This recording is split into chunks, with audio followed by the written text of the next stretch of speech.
Hello, how's everyone doing this morning?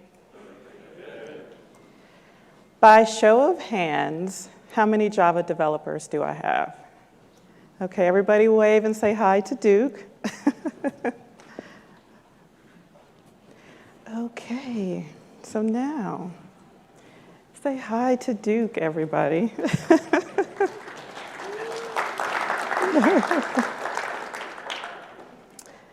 The year was 1995, and I heard about this new language coming out called Java. At the time, I was doing C++, and so I researched Java. And when I learned about this language, I thought this language was going to take over the world. And so it was a skill set that I wanted to have.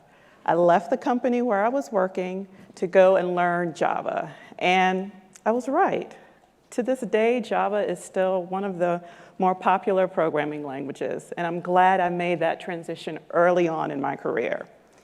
Now, the way I felt about Java in 1995, it's the way I feel about machine learning today. My name is Keisha Williams, AKA Kesha Williams. I'm sure in your head you were calling me Kesha. Don't feel bad, it's the story of my life. I am a software engineer. I've been in software engineering for the last 24 years. I currently teach for a company called A Cloud Guru. I'm a technical instructor. And on the side, I'm an Alexa champion and an AWS machine learning hero. For most of my career, I've been a full stack web developer, mainly using Java on the front end and on the back end. In 2017, I wanted to learn more about machine learning. I just felt it was a technology that was literally going to change the world. And so I started playing around with some of the AWS services like SageMaker, Deep Lens, Recognition, and DJL, Deep Java Library, and that's what we'll talk about today. And I do want to say I'm not a data scientist. I'm not a machine learning engineer. I'm just a software engineer that really believes machine learning can change the world, and I just want to be a part of that change. So today we'll talk about my journey from Java to machine learning. I'll tell you more about how I got started. I'll talk to you about some of the challenges that I faced along the way, and those challenges will be sprinkled throughout the presentation. And then I'll talk about lessons learned, and then we'll have Q&A.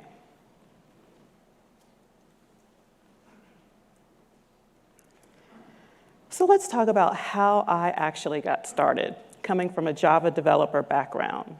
So with the AWS services, there are levels to adoption. So first, there's this level 1 adoption.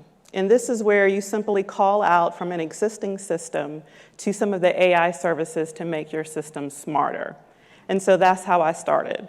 I played around with recognition, doing facial recognition, sentiment analysis, using the recognition service. And then I also played around with Poly and Lex, creating chatbots. So that is just the level 1 adoption. And in that level 1, you're just using machine learning models created by other people. So that's how I started.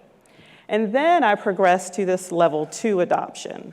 This is where I was actually making my own machine learning models. And so way back in 2017, I started with a service called Amazon Machine Learning. So that service is not open to new customers today, but essentially it's been replaced with SageMaker. And so I progressed to SageMaker, creating my own models. And then there's this level 3 adoption. This is where you use toolkits and frameworks and interfaces, writing your own learning algorithms in your own code. And this phase gives you complete control.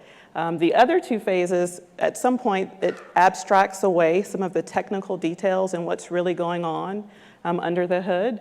But with the level 3 adoption, you have complete control. So the example that we're going to look at today is from the level 3 layer that I just told you about, and it is a footwear classification model. and it classifies footwear into one of 4 categories: boots, shoes, sandals, and slippers. In this example today, I'm using DJL, which is the Deep Java library. And it uses Java, of course, and MXNet.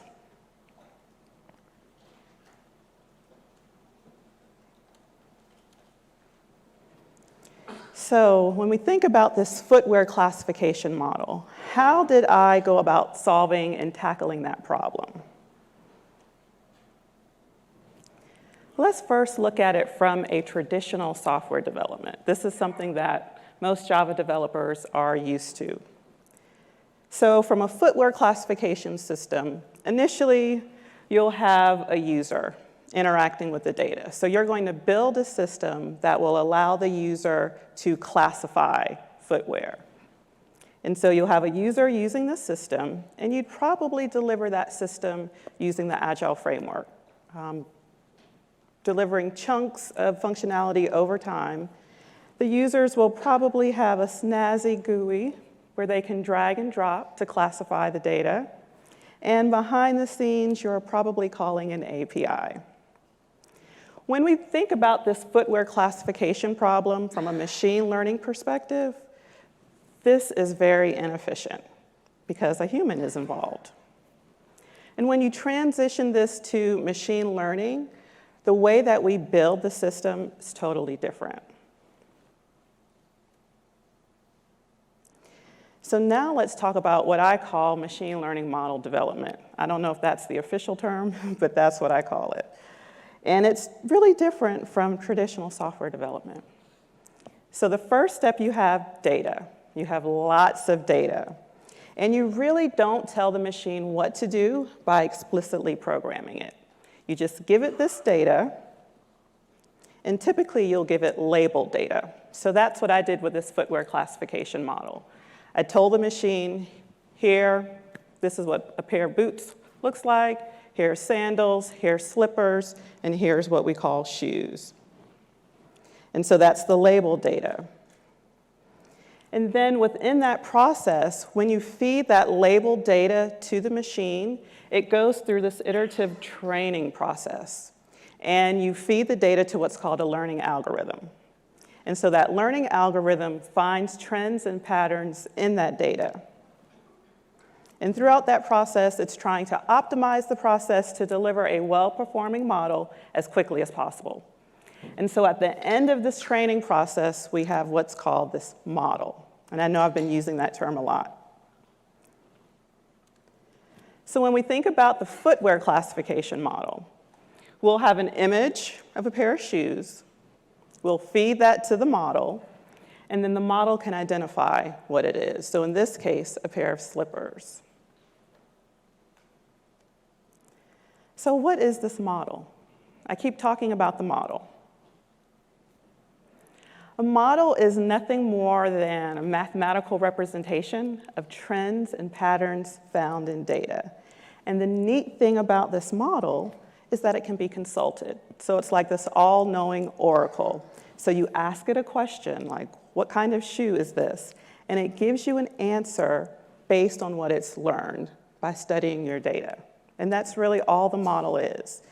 Now, when I was learning about machine learning, I had questions like, well, what type of answer can I get back from a machine? And so with supervised learning, that's where we give it the label data to learn from. You can get a yes/no answer. So that's called binary classification. So I can give it a picture of a shoe and say, is this a shoe, yes or no? I can give it a picture of a banana and say, is this a shoe, yes or no? You can also classify an item in a particular category. And that's the example that we're going to talk about today. And that is called multi-class classification.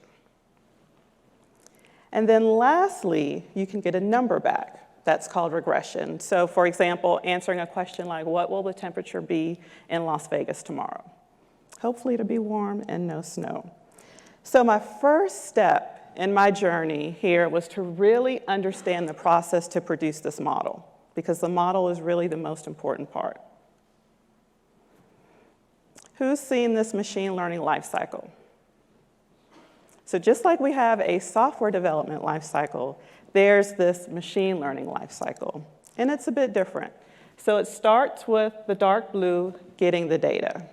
So once you get your data, there's the step of preparing the data. So you go through this cleaning process, this transformation process. You really try to get the data ready. And that's really the most important part, because if you feed in bad data, then your model is going to learn incorrectly and give you the wrong answer on the back end. And you definitely don't want that. And then in the pink sections at the bottom, there's the training process. And that's that iterative process that I told you about before, where the learning algorithm tries to find trends and patterns in your data. And then also a part of training, there's this evaluation process. So once a model is produced, some of the labeled data is saved for evaluation. And so it allows the model to test itself to see how good or bad it is at predicting. And so that's the evaluation process.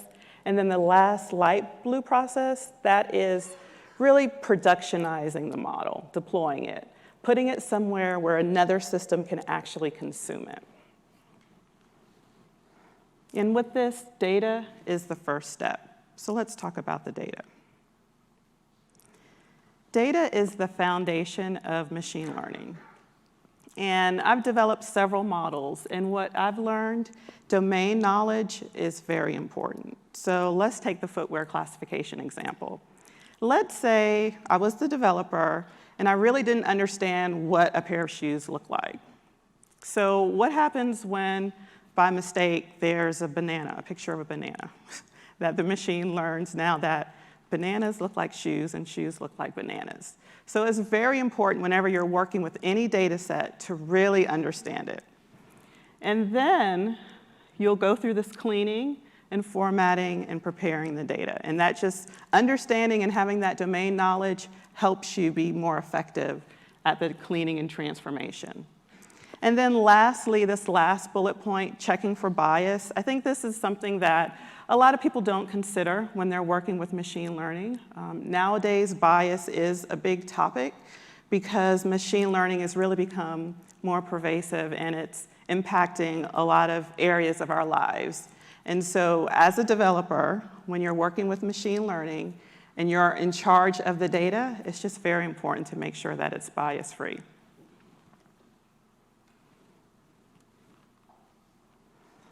So now let's talk more about the footwear classification model and how I went through that machine learning lifecycle to produce it. So for this, I used Deep Java Library, DJL. Has anybody heard of that? It's really cool, and it came out not too long ago, actually. And it's a deep learning toolkit for Java developers. And it allows you to create machine learning models natively in Java without having to learn Python. I'm going to say that again, natively in Java without having to learn Python. So that makes it super exciting. So with DJL, let's talk about the data piece. And so within DJL, there are data sets. It comes out of the box with a lot of the more popular data sets, so you can jumpstart your learning if you just want to play around. But then also, there are custom data sets that you can create. And those data sets, if you just point it to a URL, it will actually download the data for you, extract the data, and automatically separate it into the training and validation.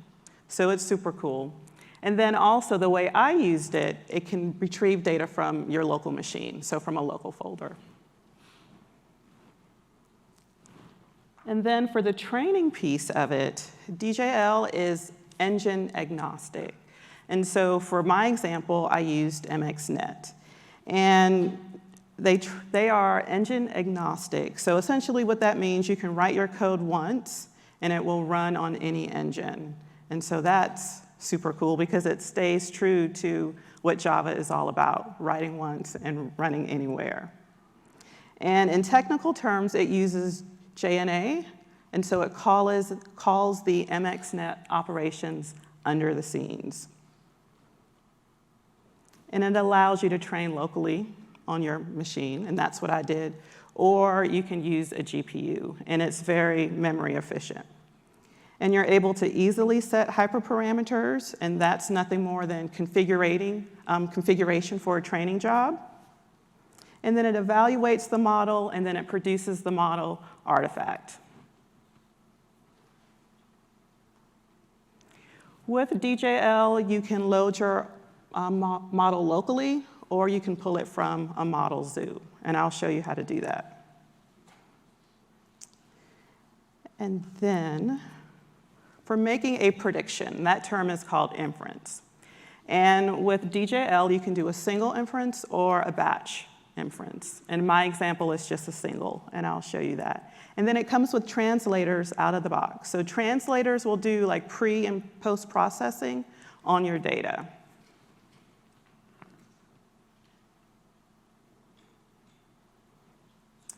So for the footwear classification, remember I told you data is the most important. So finding data from a reputable source is key.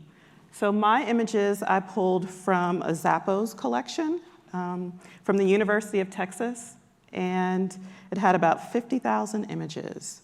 And they went through the process of separating all of the images by one of 4 class labels, what we see on the screen.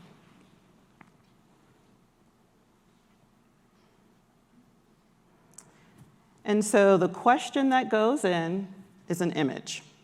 It goes to the model, and on that previous slide, remember I had the word slippers. But what really comes out in the prediction is a probability score per class label. And remember, we had the 4 class labels. And class label 3, with a probability of 98%, that represents slippers. Okay, now let's crack open the code.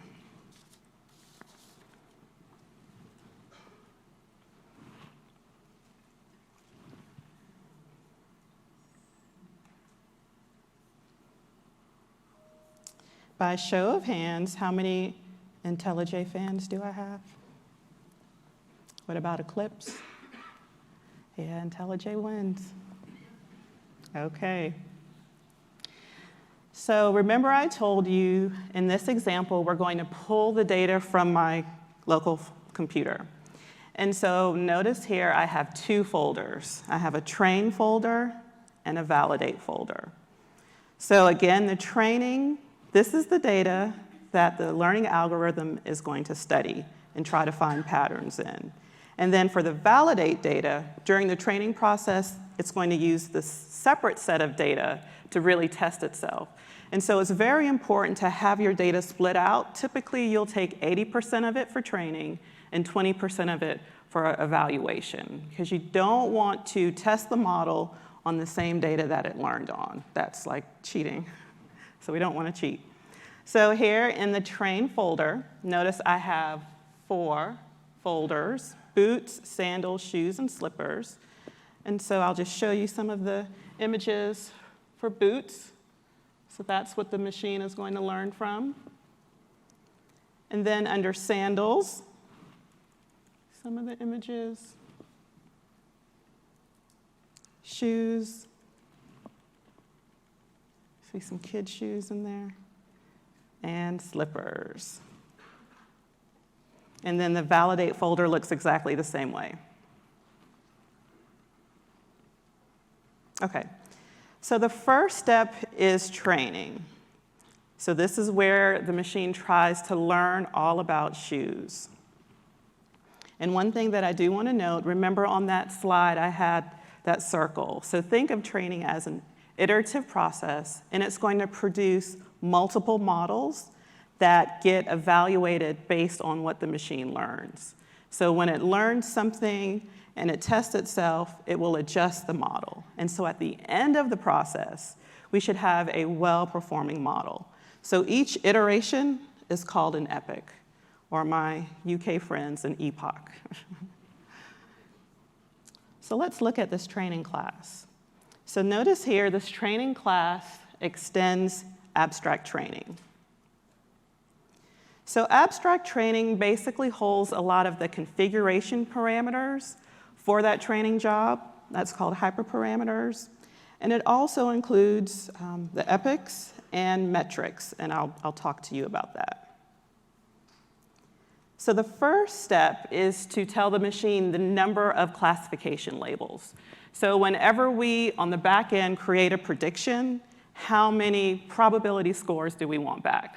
So in this case, 4, boots, sandals, and shoes. So I'm giving it the number of output here on line 39 as 4.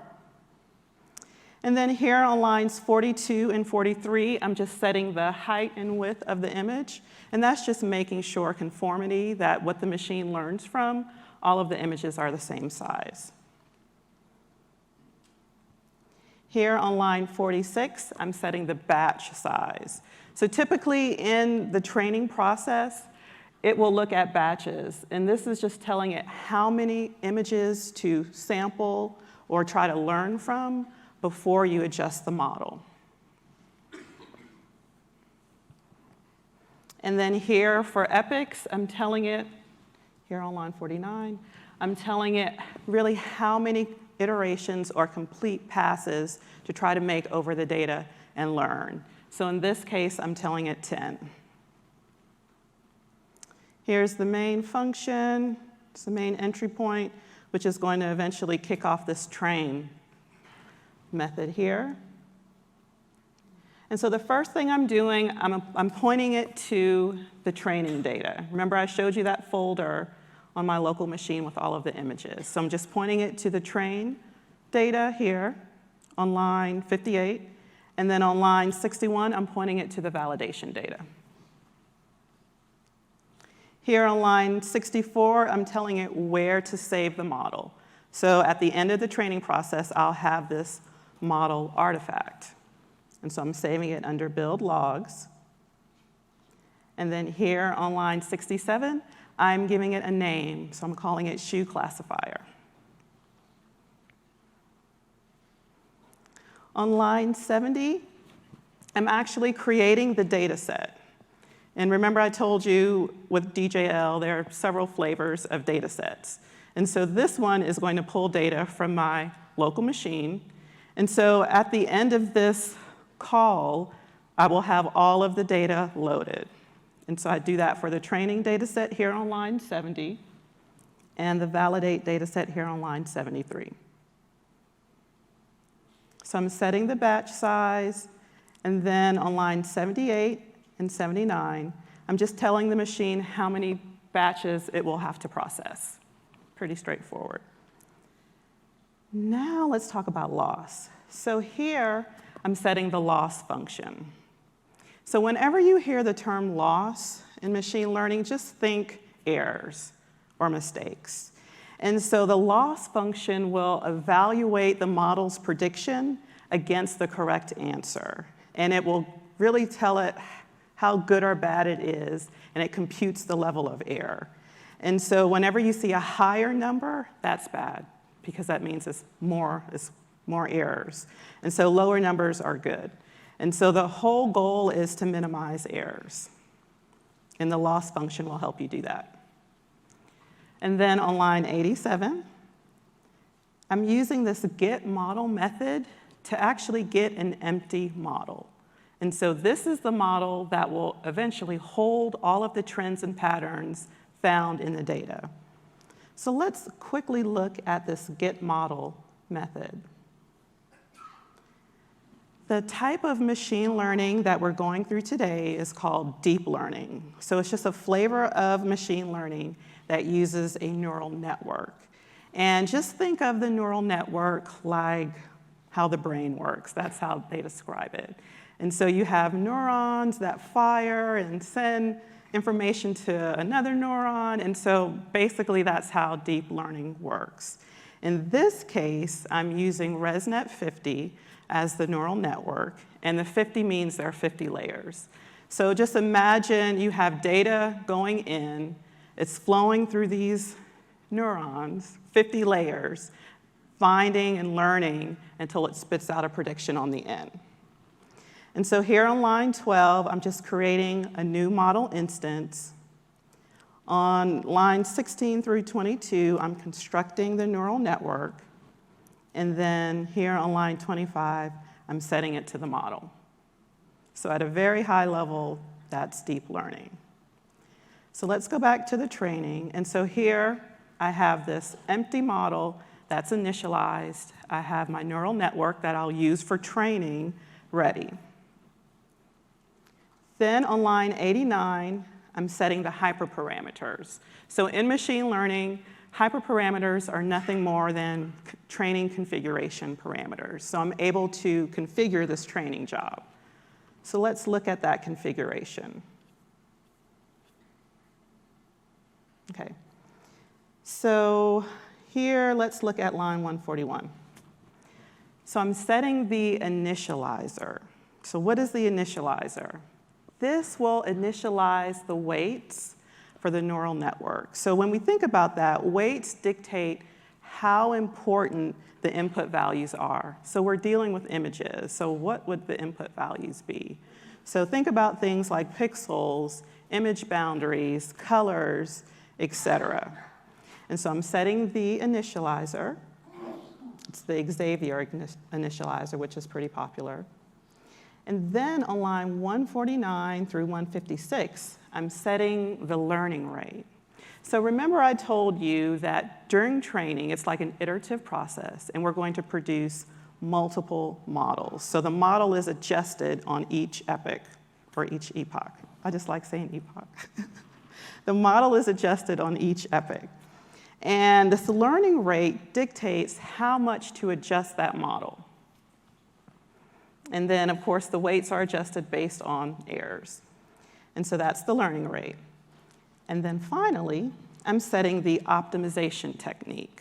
So really, for training, the big goal is to produce a well-performing model as quickly and as efficiently as possible. And so this optimization technique will seek to minimize errors or loss and produce faster and better results.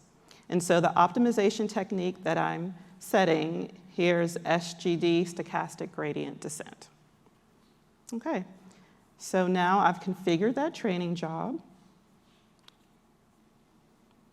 And then here on line 91, I'm initializing the trainer. So this is the class that will actually do the training. On line 93, I'm setting metrics. So this is very helpful. It allows you to analyze and monitor the training process because it will print to the screen the number, like the epoch number that you're on.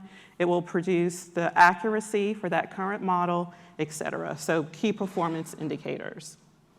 Then I'm setting the training listener. I'm setting the input shape. And then here, this is the most important method. It's called fit. So this is going to kick off the process to find patterns in the data. So let's look at this fit method. Here we go. And so essentially in this fit method, it's going to loop for the number of epochs, or the number of passes over the data. And then within that, it's going to iterate over the batches. So it's going to go over the training data, finding trends and patterns, and storing those in the model. And then also, because I've provided validation data, it's going to validate itself to see how well it's performing. And it's going to do this for each epoch. And so here I'm resetting the training metrics, and then I'm actually saving the model. So at the end of each epoch, I will have a model. So that's the fit method. And then I'm setting model properties like the epoch and the accuracy, and then I'm saving the model. So let me show you where it actually saves the model. It's under build, logs. Okay. So this is the training folder, and notice these are the 10 models produced during training. So in theory, that very first model is not that smart. But as the epochs continue, the model gets adjusted, the machine learning algorithm continues to find trends and patterns, and it updates, and it minimizes loss. And then at the end of that process, I have shoe classifier, which is a well-performing model. Now, I'm not going to run the training process. It takes about 30 minutes. I know you guys don't want to sit and wait through that. But once I have the model, what's the next step? Say that again? Yes. Yeah. So once we have the model, the next step is to get the prediction, test it out, see how well it is at classifying shoes. So that's this inference class. And so here on line 33, I'm setting the number of output. And it's very important that when you run this prediction, that you use the same values that you use for training. And so if you remember, the number of output before was 4, because we have 4 class labels. And we did the height and width for pre-processing at 100. And then here on line 39, in this main method, I'm obtaining the classification. So remember, that's the probability score per each label. And I do that through this predict method. On line 46, I'm essentially pointing it to the location where I saved the model. I'm giving it the name of the model. And then here on line 54, I'm giving it the location to the image that I want classified. So let me show you that image.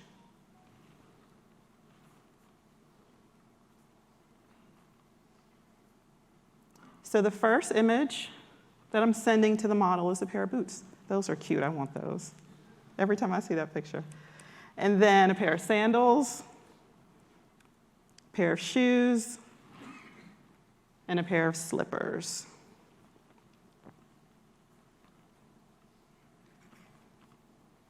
So down here on line 60, I'm actually loading the file, that image file that I just showed you. On line 63, I'm getting the prediction result. I'm initializing the prediction.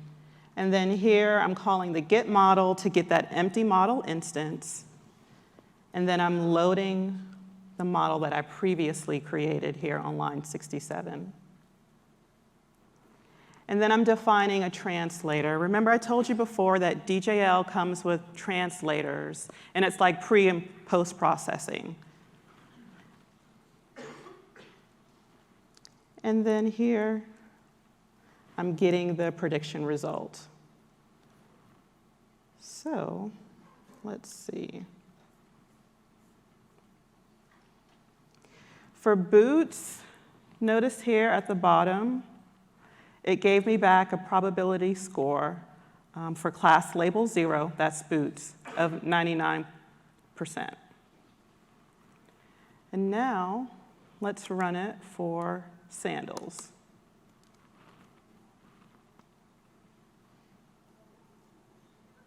And it's going to take a second to run.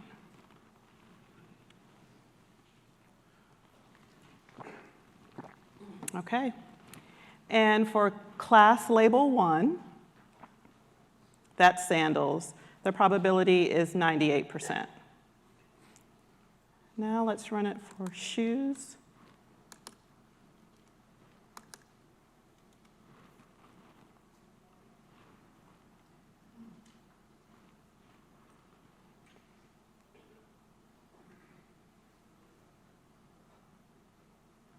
So for shoes, about 89% for class label 2. And then for slippers, let's see.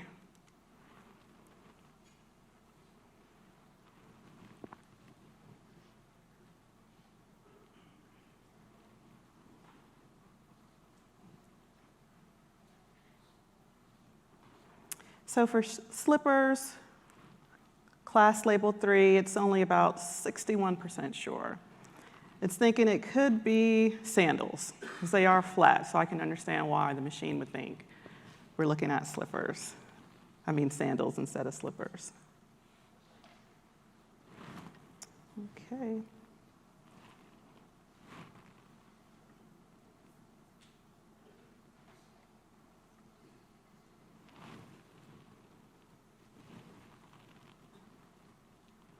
So that was a quick look at using DJL.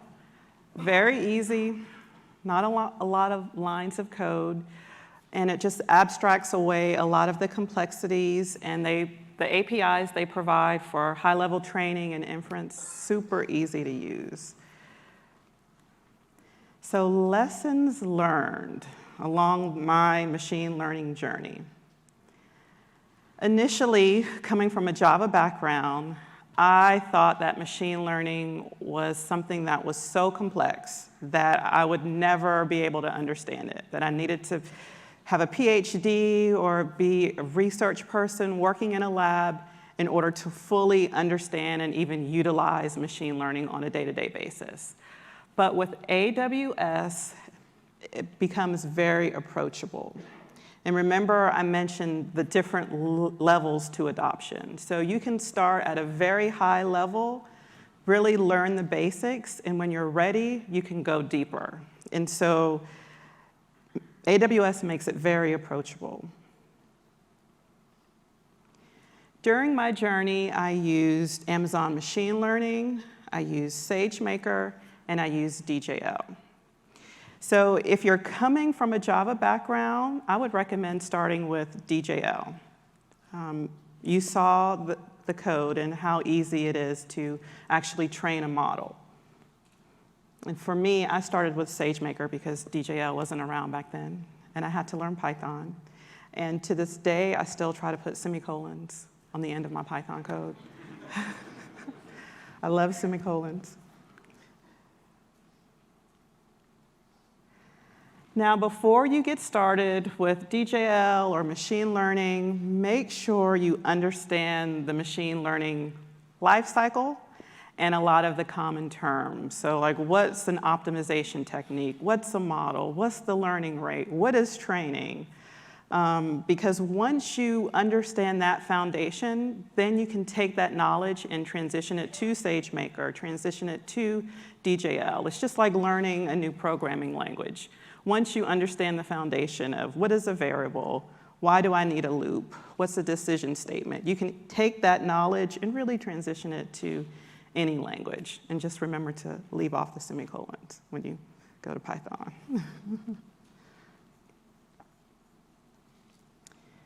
And then another thing that I learned, that domain knowledge is definitely more important than being a machine learning expert. So you're working with the data, really get in there and understand the data.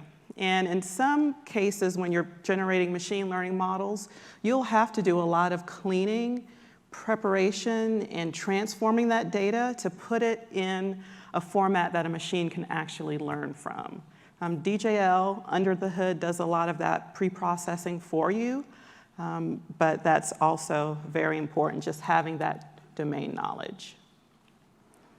And then being a software engineer does help in machine learning. For me, it really helped me understand the process to put a system in production, and just helping me understand how to productionize, and I know that's a word that I made up, but productionize the model and get it in a place where someone can actually use it and make a prediction.